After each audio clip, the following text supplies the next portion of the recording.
वल्क़लमि वमा यस्तूरून। नाज़रीन अस्सलामु अलैकुम वरहमतुल्लाहि वबरकातुहू। सीधी बात के ताज़ा प्राइम टाइम में आप लोगों का इस्तकबाल है। नाज़रीन, मैं आज हमारे मुल्क के हिंद के एक अहम तरीन उन्वान पर मौजू पर बात करने जा रहा हूँ, जो आज सुबह से ही वो बहस ज़ेर बहस है। ये मौजू ज़ेर बहस है टीवी चैनलों में, सोशल मीडिया में, ट्विटर, फेसबुक, न जाने कहाँ कहाँ, और वो है बजट। बजट तो पेश कर दिया गया है, छठा बजट पेश किया है 5 साल की हुकूमत ने। खुद इसी पर सवालात हैं। बहरकैफ ये सारी चीज़ें मैं आप लोगों के सामने रखूँगा, और पिछले जो 5 बजट पेश किए हैं बीजेपी, और उसमें जो वादे वफाएँ हुई उस पर कितना वो खरी उतरी है, इस पर भी मैं आज के ताज़ा प्राइम टाइम में आपसे गुफ्तगू करने की कोशिश करूँगा। तफसीलात में जाने से पहले नाज़रीन, मैं आपसे दरख्वास्त कर लूँ कि जिन लोगों ने हमारे चैनल को सब्सक्राइब नहीं किया है वो सब्सक्राइब कर लें, और जिन लोगों ने बेल आइकॉन नहीं दबाया उसको भी दबाएं, ताकि नोटिफिकेशंस आपके पास आते रहें, और हमारी इस वीडियो लिंक्स को दूसरों तक पहुंचाने में हमारी मदद करें। नाज़रीन, वज़ीर-ए-आज़म नरेंद्र मोदी की क़ियादत वाली एनडीए हुकूमत ने पहले से चली आ रही रिवायत को निभाते हुए आज 1 फरवरी को अरुण जेटली की गैर मौजूदगी में, जो कि मरकज़ी वज़ीर पीयूष गोयल ने अबूरी बजट पेश किया है। इस मौके पर मरकज़ी वज़ीर पीयूष गोयल ने अपनी हुकूमत की हुसूलियाबियों का खूब शुमार किया। उन्होंने दावा किया कि उनकी हुकूमत में किसानों की आमदनी बढ़ी है और इक़्तिसादी मोर्चों पर मुल्क तेज़ी से तरक्की कर रहा है। इसके अलावा उन्होंने कई अहम शोबों के बजट का ऐलान किया। बजट के अहम नुकात पर हम रोशनी डालते हैं, इसलिए कि तफसीलात में जाने का मौका नहीं है। टैक्स में छूट की हद को बढ़ाकर 5 लाख रुपए कर दिया गया। वहीं सरमायाकारी के जरिए 6.5 लाख रुपए तक की आमदनी पर छूट का फ़ायदा लिया जा सकता है। पीयूष गोयल ने दावा किया कि तकरीबन 3 करोड़ लोगों को इसका फ़ायदा मिलेगा। 40,000 रुपये तक के इंटरेस्ट पर कोई TDS नहीं देना होगा, यानी TDS नहीं कटेगा। और इसी तरह दिफाई बजट को बढ़ाकर 3 लाख करोड़ रुपए करने का ऐलान किया गया। मनरेगा के लिए 60,000 करोड़ रुपए का ऐलान हुआ। और इसी तरह पीयूष गोयल ने राष्ट्रीय गूगल योजना के शुरू करने का ऐलान किया। उसके लिए 750 करोड़ रुपए दिए जाएंगे। आफात से मुतासरीन लोगों को इंटरेस्ट में 5% छूट का ऐलान दिया, यानी कर्जा जब लेंगे तो उनको 5% छूट मिलेगी। इसी तरह ग्रेजुएटी अदायगी की हद 10 लाख से 20 लाख करने का ऐलान किया। 60 साल की उम्र के बाद 3,000 रुपये का पेंशन, 100 रुपये महीने की जुज़वी अदायगी पर बोनस का ऐलान। EPFO की बीमा रकम 6 लाख रुपए की गई है। इन ऑर्गेनाइज्ड सेक्टर में मजदूरों की मौत पर 6 लाख रुपए के मुआवजे का ऐलान। ऑर्गेनाइज्ड यानी रजिस्टर्ड कंपनियां जहां पे होती हैं, वहां अगर कुछ आफत आती है, कुछ होता है, तो उनको 6 लाख रुपए मौत के मुआवजा मिलेगा। खाना बदोश कम्युनिटी की पहचान का काम का नीति आयोग करेगा, उनके लिए वेलफेयर बोर्ड बनाया जाएगा। 60 साल की उम्र के बाद 3,000 रुपये का पेंशन, 15,000 की तनख्वाह वाले मजदूरों के लिए पेंशन, 100 रुपये की जुज़वी अदायगी यानी बोनस मिलेगा हर महीना। आइंदा 5 सालों में 1 लाख डिजिटल गांव बनाने का ऐलान किया। पीयूष गोयल ने छोटे किसानों के माली मदद के लिए प्रधानमंत्री किसान में सम्मान निधि योजना का ऐलान किया। उसके तहत 2 एकड़ जमीन वाले किसानों को 6,000 रुपये सालाना की मदद दी जाएगी। और दरियासना तेलुगु देशम पार्टी के रुकने पार्लियामान उबूरी बजट 2019 पेश होने से पहले मरकजी हुकूमत की मुखालिफ में सियाह कपड़े पहने हुए नजर आए।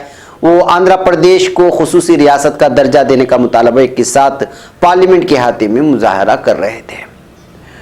बहरकैफ नाजरीन, देखा जाए तो सैयद खुर्रम रजा इस पर एक तबसरा किया है। वो लिखते हैं, क्या इन तवक्को के मुताबिक मोदी की क़ियादत वाली हुकूमत ने वही किया जिसकी उससे उम्मीद थी और जिसका अंदाज़ा इसके काम करने के तरीके से लगाया जा सकता है। इस हुकूमत के लिए जमहूरी अक़दार, रिवायत और इदारे कोई अहमियत नहीं रखते। इस हुकूमत के लिए अगर कोई चीज़ अहमियत की हामिल है तो वो किसी भी तरीके से इख्तिदार में आना और फिर बने रहना। हिंदुस्तानी जमहूरी निज़ाम में अवाम अपनी हुकूमत 5 साल के लिए मुंतखब करती है, और इस मुंतखब हुकूमत को एक हक़ हासिल होता है कि जब तक उसके पास पार्लियामेंट में अक्सरियत है उस वक्त तक वो ज़्यादा से ज़्यादा 5 बजट पेश करे। और अब तक ऐसा ही हुआ है, हर हुकूमत ने 5 बजट ही पेश किए हैं। लेकिन ये मोदी की क़ियादत वाली पहली हुकूमत है जो अपने 5 साल दौर इख्तिदार में 6ठा बजट पेश कर दिया है। मुल्क में जब से इंतखाबी तारीखें बजट से टकराने लगी हैं, उस वक्त से बरसरे इख्तिदार हुकूमत अपने आखिरी साल में सिर्फ 3 माह के लिए वोट ऑन अकाउंट पेश करती है ताकि हुकूमत का ज़रूरी काम काज चल सके।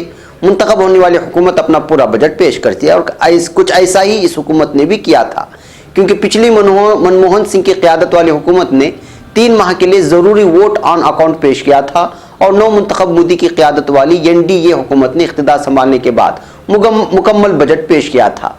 यही जमहूरी रिवायत है, लेकिन मौजूदा मरकजी हुकूमत यानी बीजेपी की हुकूमत ने इस रिवायत को तोड़ते हुए अबूरी बजट के नाम पर इंतखाबी वादों से भरा मुकम्मल बजट पेश कर दिया।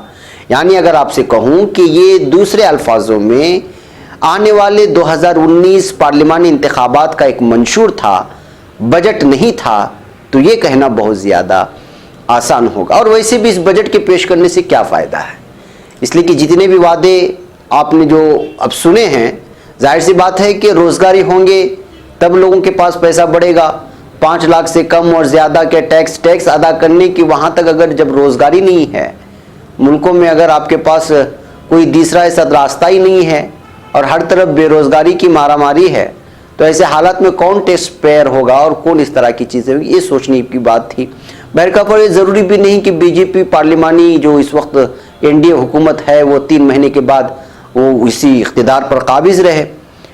लिहाजा अगर हम लोग जो 5 बजट पहले पेश किए गए हैं मरकजी बीजेपी हुकूमत की जानिब से, उस पर भी अगर नज़र दौड़ाई जाए तो वहाँ भी वो पूरी तरह नाकाम नज़र आ रहे हैं। देखिए, राहुल पांडे लिखते हैं, माली निज़ाम दरहम बरहम हो चुका है, गाँव की हालत ख़राब है, नौकरियाँ देने में हुकूमत नाकाम हो रही है और तमाम सरकारी मंसूबों का फ़ायदा आवाम तक नहीं पहुँच पा रहा है। वज़ीर ख़ज़ाना अरुण जेटली ने अपनी इब्तिदाई दो बजट तकारीर हुकूमत की तरजीहात बताने में खर्च कर दी इब्तिदाई बजट में, और बकिया 3 अपनी हुकूमत की नाकामियों पर माफ़ी मांगने में। 5 बजट तकारीर में बीजेपी हुकूमत की पूरी तवज्जो स्मार्ट सिटी, स्किल इंडिया, स्वच्छ Bharat, digital India, startup India, stand up India वगैरह मरकूज रही। लेकिन अब उसकी मुसीबत यह है कि इन तमाम शोबे-ए-जात में दिखाने के लिए उनके पास कुछ भी बचा नहीं है। जब कुछ भी बचा नहीं है तो ये बजट लेकर के क्या करेंगे। हुकूमत अपने 5 साल मुकम्मल कर चुकी है और वो अपनी मुद्दत कार में बहुत ज़्यादा मसरूफ भी नजर आ रही है, लेकिन अब उसकी हालत उस तालिब इल्म की तरह है जिसे इम्तिहान में कामयाब होने के लायक नंबर पाने के लिए भी इजाफी वक्त दरकार है। लेकिन क्या इस इजाफी वक्त में भी इम्तिहान में वो कामयाब हो पाएगी, ये सवाल है। जुलाई 2014 में जब हुकूमत ने यानी मरकजी हुकूमत जो इस वक्त है बीजेपी की हुकूमत ने अपना पहला बजट पेश किया था, तो वज़ीर ख़ज़ाना ने इशारा दिया था कि माली नज़्म ज़ब्त पर सख्ती से अमल करेंगे और माली खसारे को 4.5% तक लेकर आएंगे।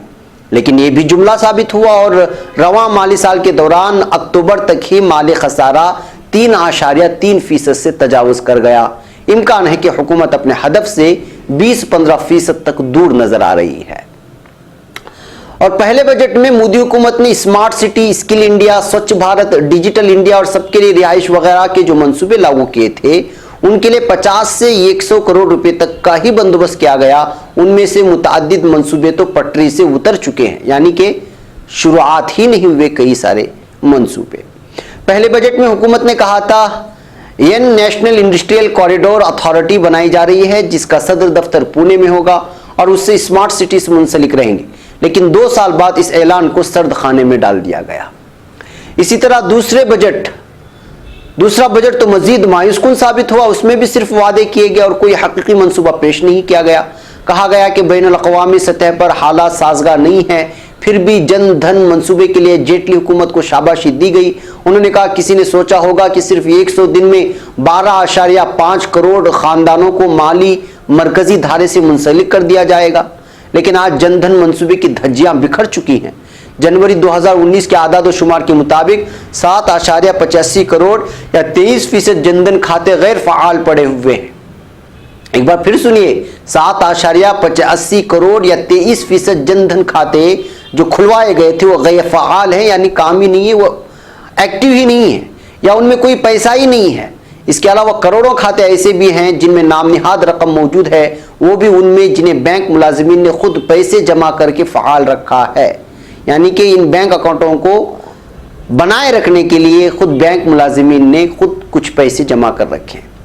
दूसरे बजट में साल 2022 तक हर एक शहरी के सर पर छत देने का वादा किया गया, लेकिन वो भी पाए तकमील तक नहीं पहुंच सका। सिर्फ देही बिजली कारी का काम हुआ, वो भी इसलिए क्योंकि 96% काम तो गुज़िश्ता हुकूमत मुकम्मल कर चुकी थी, यानी कि सिर्फ 4% काम बीजेपी हुकूमत ने किया और 96% बिजली कारी का काम ने कांग्रेस हुकूमत में हो चुकी थी। तीसरे बजट में भी जेटली के पास अपनी कामयाबी जाहिर करने के लिए आदाद शुमार मौजूद नहीं थे। ऐसे हालात में उन्होंने एक मरतबा फिर गुज़िश्ता हुकूमतों और आलमी पस मंजर को मुल्क के माली बहरान के लिए जिम्मेदार ठहरा दिया। उन्होंने इस बजट में प्रधानमंत्री फसल बीमा योजना का ढिंडोरा पीटा, लेकिन यह मंसूबा तो सिर्फ उन किसानों के लिए था जिन्होंने कर्ज लिया हुआ था। जैसे ही किसान कर्ज से आजाद होते गए, वो फसल बीमा मंसूबा से बाहर होते गए। नतीजा यह हुआ कि साल 2017 में 4.3 करोड़ किसान इस मंसूबे का हिस्सा थे, जो 2018 के मौसम खरीफ में कम होकर 3.33 करोड़ रह गए हैं। बेरोजगारी की भी गूंज उठी। इन सबके दरमियान हुकूमत पर बेरोजगारी और नौकरियों का दबाव बनने लगा। वजीर खजाना ने ऐलान कर दिया कि नौकरियां पैदा करने वाली सनतों की तमाम नए मुलाजिमीन की पेंशन स्कीम का 8.33% हिस्सा पहले 3 साल तक हुकूमत बर्दाश्त करेगी। उससे गैर रस्मी शोबे की कुछ नौकरियां रस्मी शोबे में तो मुंतकिल हो गई, लेकिन जमीनी सतह पर उससे रोजगार पैदा नहीं हो सका। इसी दौरान वजीर खजाना ने 2015 में ऐवान को मुत्तला किया कि हुकूमत ने नेशनल कैरियर सर्विस स्कीम शुरू की है। इसमें तकरीबन 4 करोड़ नौजवानों ने दरखास्त दी, लेकिन नौकरी महज 7 लाख को हासिल हो सकी। 4 करोड़ नौजवानों में जिन्होंने नौकरी के लिए दरखास्त दी थी, उनको महज 7 लाख लोगों को नौकरी हुई। तो सोचिए कि कहां 4 करोड़ और कहां 7 लाख, यानी रोजगार हासिल करने वालों का तनासुब महज 2% ही था। चौथा बजट आने से पहले तो वजीर आजम नोटबंदी का हमला कर चुके थे। कहा गया था कि इसके लिए हुकूमत की नीयत बदउनवानी, काले धन को बाहर निकालना, नकली नोटों को खत्म करना और दहशतगर्दी को मिलने वाले फंड पर रोक लगाना है। लेकिन वजीर खजाना ने इसका दायरा बड़ा कर दिया। उन्होंने कहा कि नोटबंदी का मकसद टैक्स चोरी को रोकना था। इससे हुकूमत को टैक्स मिलेगा जो गरीबों की बहबूद पर सर्फ होगा, बैंकों में रकम होगी तो शरह सूद में कमी आएगी। वजीर खजाना को उम्मीद थी कि हुकूमत को कुछ इजाफी रकम हासिल होगी, लेकिन ये न हो सका। और अब वजीर खजाना बताएं कि आखिर कितने गरीबों को इससे फायदा पहुंचा है उस टैक्स से। इसी तरह हुकूमत ने प्रधानमंत्री कल्याण योजना शुरू की, लेकिन उसके तहत सिर्फ 21,000 लोगों ने कुल 4,900 करोड़ रुपए का ही ऐलान किया। इस रकम से तो नए नोट छापने की लागत तक नहीं निकल पाई। कतारों में लगे 100 लोगों की जान चली गई और मुल्क आज तक इसका खमियाजा भुगत रहा है। बीजेपी के इंतखाबी वादों में करोड़ों नौकरियों को वादा पीदा, लेकिन यह भी जुमला निकला। हुकूमत ने मुल्क के 600 अजला में स्किल सेंटर्स कायम कर दिए, जिसका अंजाम यह निकला कि माहिर बेरोजगारों की तादाद में इजाफा हो गया। 5वां बजट आते आते देही हिंदुस्तान पर मोदी नाम से यानी मोदी की माइशत का काला साया और गहरा हो चुका था। तब हुकूमत ने सोचा कि उसे एक मरतबा फिर शोबे ज़राअत पर तवज्जो देनी चाहिए।